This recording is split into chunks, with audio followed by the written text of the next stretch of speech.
Hello all. അപ്പോൾ ഇന്നത്തെ video ഒരു വിരുന്നിൻ്റെ വീഡിയോ ആണ് കേട്ടോ. അപ്പോൾ ഞങ്ങളെല്ലാവരും കൂടി ജയശ്രീയുടെ വീട്ടിൽ നിന്ന് ഞങ്ങൾക്ക് വിരുന്നാണ്, വീട്ടിലെല്ലാവർക്കും കൂടി ഉള്ളത് കേട്ടോ. അപ്പോൾ കണ്ണേട്ടൻ ജോലിക്ക് തിരിച്ച് കയറാറായി. അപ്പോൾ ഏട്ടൻ പോകുന്നതിന് മുന്നേ വിരുന്ന് വയ്ക്കാൻ വെച്ചിട്ടാണ്. അപ്പോൾ എല്ലാവർക്കും ജോലി ആയതുകൊണ്ട് രാത്രിയായിരുന്നു കേട്ടോ വിരുന്ന്. അപ്പോൾ ഞാനും ഏട്ടനും അമ്മയൊക്കെ കൂടി വണ്ടിയിൽ കയറിയിട്ട് റെഡിയായിട്ട് പോവുകയാണ് കേട്ടോ. രാത്രി ഒരു 7-8 മണി ഉണ്ടാവും. അങ്ങനെ ജയശ്രീയുടെ വീട്ടിലെത്തി. അപ്പോൾ അവിടെ എല്ലാവരും ഉണ്ട്. കണ്ണേട്ടനും ജയശ്രീ ആദ്യം പോയിട്ടുണ്ടായിരുന്നു കേട്ടോ.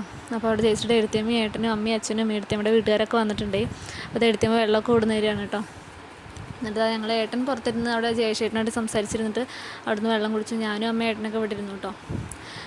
അങ്ങനെ പിന്നെ അത് കഴിഞ്ഞിട്ട് ഏട്ടൻ വിളിക്ക് വന്നു. അപ്പോൾ ഞങ്ങൾ ഇവിടെ ഇരിക്കുകയാണ്. അപ്പോൾ അച്ഛൻ വന്നിട്ടില്ല കേട്ടോ. അച്ഛൻ ജോലി കഴിഞ്ഞിട്ട് എത്തിയിട്ടില്ല. അപ്പോൾ ഞങ്ങളാ വന്നിട്ടുണ്ട്. ഇത് ജയശ്രീയുടെ എഴുത്തിയമ്മയുടെ ചേച്ചിയുടെ കുട്ടിയാണ് കേട്ടോ. അപ്പോൾ അവർ അമ്മയോടൊപ്പം ഇരുന്ന് കളിക്കുകയാണ്. എന്നിട്ട് ഇത് ജയശ്രീയുടെ അവിടുത്തെ പെറ്റാണ്. 2 പൂച്ചക്കുട്ടികളുണ്ട്. അപ്പോൾ ആളുകളുണ്ടെങ്കിൽ അടുത്തേക്ക് വരില്ല അത്രേ. അപ്പോൾ അവളിങ്ങനെ എടുത്ത് കാണിച്ചു തരികയാണ്. അപ്പോൾ അതിന് കുറേ നേരം നോക്കിയിരുന്നു. ഞങ്ങളുടെ അടുത്തേക്കൊന്നും വരില്ല, തീരെ ഇണക്കമില്ലാത്ത, വീട്ടിലുള്ളവരോട് മാത്രമേ ഇണക്കമുള്ള രീതിയിലുള്ള പൂച്ചകളാണ് അങ്ങനെ. അപ്പോൾ അത് വേറൊന്ന് കേട്ടോ. അപ്പോൾ അവളിതാ കിടക്കുക. അപ്പോൾ അവളുടെ പേരെന്തോ ഉണ്ട്, ജയശ്രീനെ വിളിച്ചിട്ടുണ്ടായിരുന്നു. അപ്പോൾ ഇങ്ങനെ ഇരിക്കുന്നുണ്ട്. അപ്പോൾ ദൂരെ നിന്നിട്ട് വീഡിയോ എടുക്കുന്നത്, പെട്ടെന്ന് ഓടിപ്പോയിട്ടോ. എന്നിട്ട് ഞങ്ങൾ ഫുഡ് കഴിക്കാൻ ഇരുന്നിട്ടില്ല. അപ്പോൾ ആദ്യം എല്ലാം ഡെക്കറേറ്റ് ചെയ്ത് വെച്ചപ്പോൾ അതൊന്ന് വീഡിയോ എടുത്തോളാൻ പറഞ്ഞു കേട്ടോ. അപ്പോൾ അത് ജയശ്രീയും ജയശേട്ടനും ഏട്ടനും കൂടി വിളമ്പാണ്. അപ്പോൾ ആദ്യം അവരാണ് ഇരിക്കുന്നത്. ജയശ്രീയുടെ എഴുത്തിയമ്മയുടെ വീട്ടിൽ നിന്ന് വന്നിട്ടുണ്ടായിരുന്നു. അപ്പോൾ അവർ ചേച്ചിയും ഭർത്താവും അമ്മയും അച്ഛനൊക്കെ വന്നിട്ടുണ്ടായിരുന്നു കേട്ടോ. അപ്പോൾ അവരെല്ലാവരും ഇരുന്ന് കഴിക്കുകയാണ്. അവർക്ക് കുറച്ച് ദൂരത്തേക്ക് പോകേണ്ടതല്ലേ. അപ്പോൾ അവരാദ്യം നേരത്തെ വരും ചെയ്തിട്ടുണ്ടായിരുന്നു. അപ്പോൾ അവർ ഫുഡ് കഴിക്കുകയാണ് കേട്ടോ. അപ്പോൾ അവർ വിളമ്പി കൊടുക്കും കാര്യങ്ങളൊക്കെ ചെയ്യാണ്. അതുകൊണ്ട് ഞങ്ങളത് ചേച്ചിയുടെ കുട്ടികളോ അവരപ്പോൾ ഇരുന്ന് കളിക്കുകയാണ്. അപ്പോൾ അവർക്ക് 2 കാറൊക്കെ വാങ്ങിക്കൊടുത്തിട്ടുണ്ട്. അപ്പോൾ അതെടുത്ത് കളിക്കുമായിരുന്നു. അപ്പോൾ അവിടെ ഇരുന്നു. അതുകൊണ്ട് ഞങ്ങൾ കഴിക്കായിരുന്നു കേട്ടോ. അപ്പോൾ കഴിക്കാൻ മന്തിയും ബീഫ് ബിരിയാണിയും പൊറോട്ടയും പത്തിരിയും അൽഫാമും കാര്യങ്ങളെല്ലാം ഉണ്ടായിരുന്നു കേട്ടോ. അപ്പോൾ ഞാൻ കുറച്ച് മന്തി റൈസും അൽഫാമും പിന്നെ ചില്ലി ചിക്കനൊക്കെ ഇട്ട് കൊടുത്തത്. അപ്പോൾ അതാ ജയശേട്ടനാണ് വിളമ്പി തരുന്നത്. അപ്പോൾ ഞാൻ കുറച്ച് മതി പറയുകയാണ്. ഞാൻ അധികമൊന്നും കഴിക്കില്ല, കുറച്ച് മതി എന്നൊക്കെ പറയുകയാണ്. അപ്പോൾ ജയശ്രീയാണ് വീഡിയോ എടുത്തത്. ഞാനും ഏട്ടനും അമ്മയും കണ്ണേട്ടനും ജയശ്രീ ഒന്നിച്ചിട്ടിരുന്നത്.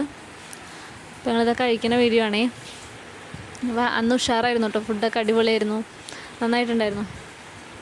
പിന്നെ ചിക്കൻ കറിയൊക്കെ ഉണ്ട് കേട്ടോ. ചിക്കൻ കറി ഞാൻ എടുത്തിട്ടുണ്ടായിരുന്നില്ല, ഞാൻ മന്തി എടുത്തത്. എന്താ ജയശേട്ടനും എടുത്തമ്മയാണ് കേട്ടോ ഫുള്ള് വിളമ്പി തരികയൊക്കെ ചെയ്ത്. അങ്ങനെ ഞങ്ങളെല്ലാവരും കൂടി ഇരുന്ന് കഴിക്കാൻ തുടങ്ങി കേട്ടോ. പിന്നെ ജയശ്രീയുടെ അമ്മേനെ അച്ഛനെ കിട്ടിയിട്ടുണ്ടായിരുന്നു. അമ്മേനെ അധികം വീഡിയോയിൽ കിട്ടിയിട്ടില്ല കേട്ടോ. അമ്മ അവിടെ പുറത്തായിരുന്നു. പിന്നെ ഞങ്ങളെല്ലാവരും കഴിക്കൽ കണ്ട് ഇങ്ങനെ ഇരിക്കുകയാണ്. അപ്പോൾ ഇത് റെയർ പിക്ക് കേട്ടോ. എപ്പോഴെങ്കിലുമൊക്കെ ഇവരിങ്ങനെ അടുത്തിരിക്കുന്നതാണല്ലോ. അപ്പോൾ അങ്ങനെ എടുത്തതാണ് വീഡിയോ. ഏട്ടനും അനിയനും കൂടി ഇരിക്കുന്നത് കേട്ടോ. പിന്നെ അത് കഴിഞ്ഞിട്ട് കുട്ടീനെ എടുത്തിട്ട് കണ്ണേട്ടനെ കളിപ്പിക്കാൻ കേട്ടോ. ഇതവർ ഫുഡ് കഴിക്കുന്ന നേരത്തായിരുന്നു തോന്നുന്നു. അപ്പോൾ അങ്ങോട്ട് പോകണ്ട, അവർക്ക് ബുദ്ധിമുട്ടാവില്ല കഴിക്കുമ്പോൾ വെച്ചിട്ട് അവൻ്റെ ഒപ്പം കുറേ നേരം കളിക്കുക. അങ്ങനെ എല്ലാവരുടെ അടുത്തേക്കൊന്നും പോകണില്ല.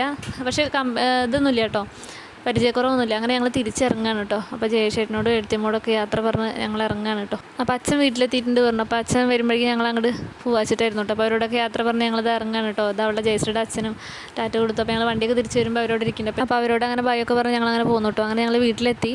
അപ്പോൾ ഇന്നത്തെ വീഡിയോ ഇത്രയുള്ളൂ. ഇഷ്ടമായെങ്കിൽ ഷെയർ ചെയ്യുക, ലൈക്ക് ചെയ്യുക, കമൻറ്റ് ചെയ്യുക. ചാനൽ ആദ്യമായിട്ട് കാണുന്നവരുണ്ടെങ്കിൽ സബ്സ്ക്രൈബ് ചെയ്യുക. താങ്ക്